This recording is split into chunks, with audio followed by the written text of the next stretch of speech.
Book of Hours is determined to remain an essential platform that offers a creative interpretation for lockdown skeptics and experts who have been censored by mainstream press. Thanks to your donations, we can carry on doing this essential work as working artists. These big issues of the day are vital and need to be heard.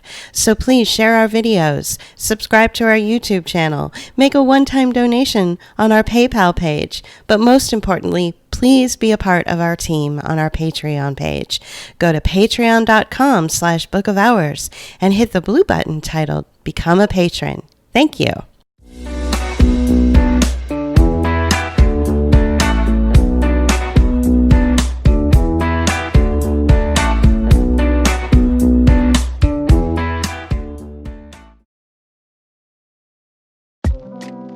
Hey urban planners, Tori Evenstar here, your one and only source for deep dives into public-private partnerships. Are you a chief resilience officer, a mayor, a representative from the private sector?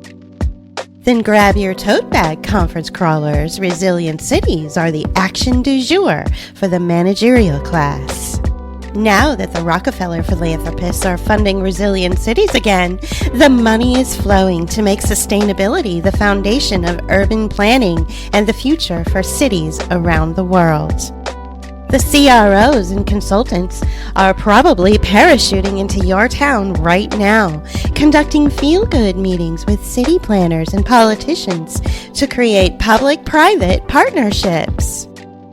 Fascism is finding ways to leverage city resources, set up strategic and transformative levers to secure investments, develop new markets, adopt new technologies, and demonstrate new forms of infrastructure and building. They are creating value by spending lots of money on a resilience roadmap that will probably sit on a shelf when it's all finished. This is sustainable development. These are resilient cities. This is the fourth industrial revolution. Last year, the 100 Resilient Cities project, backed by the Rockefeller Foundation, was defunded and the program went away. But now it's back, and the Global Resilient Cities Network is in its place. Good for you.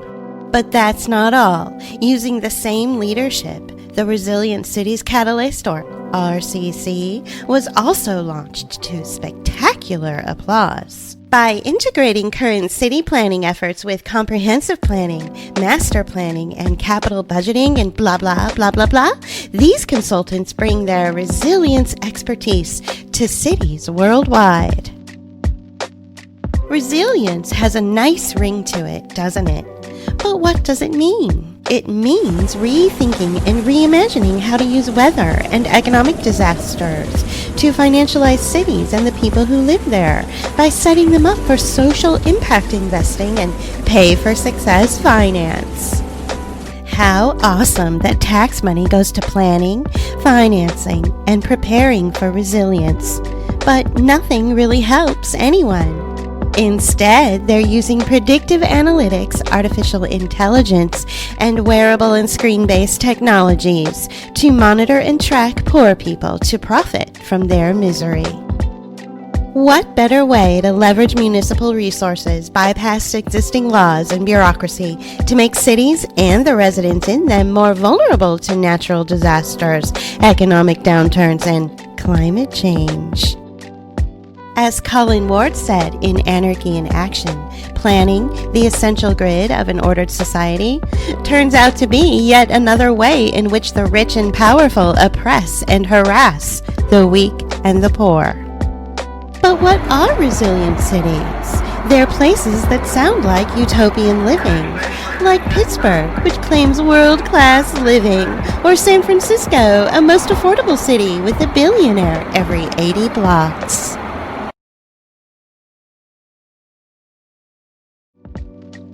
Resilient cities include elements like equity, renewable energy, carbon neutrality, distributed power systems, local food production, eco-efficiency, and sustainable transportation. From the ruling class, we get middle-class solutions prescribed to impoverished communities like bike lanes and street trees. These are nice to have, but don't really address the decreasing quality of life issues generations of residents continue to face. Cue the nonprofit industrial complex, which takes over the conversation, brings in other partners with expertise to explore and deliver the solution to the city, which may not ever get implemented. Planning project complete. Not so fast, House of Card builders. As Melvin Weber pointed out, planning is the only branch of knowledge purporting to be a science which regards a plan as being fulfilled when it is merely completed. There's seldom any sort of check on whether the plan actually does what it was meant to do. These consultants and their advisors are only peddling snake oil solutions and a false sense of urgency.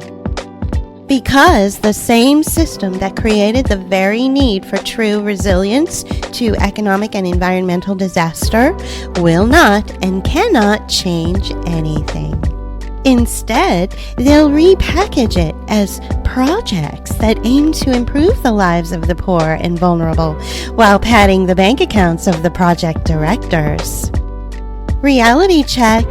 They will maximize profit by channeling the impoverished into systems designed to exploit their vulnerabilities and harvest their data indefinitely. Do you remember the disaster of Hurricane Katrina? The poor and homeless were locked inside the Superdome and left for dead, while the wealthy made money from their misery and through disaster capitalism. Resilient cities will be more vulnerable to economic and environmental disasters. They'll be Katrina on steroids. So remember, the resilience in resilient cities is for investors and the ruling class.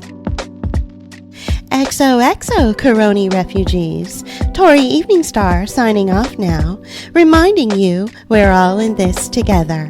Ta! We'll leave it there. We'll leave it there.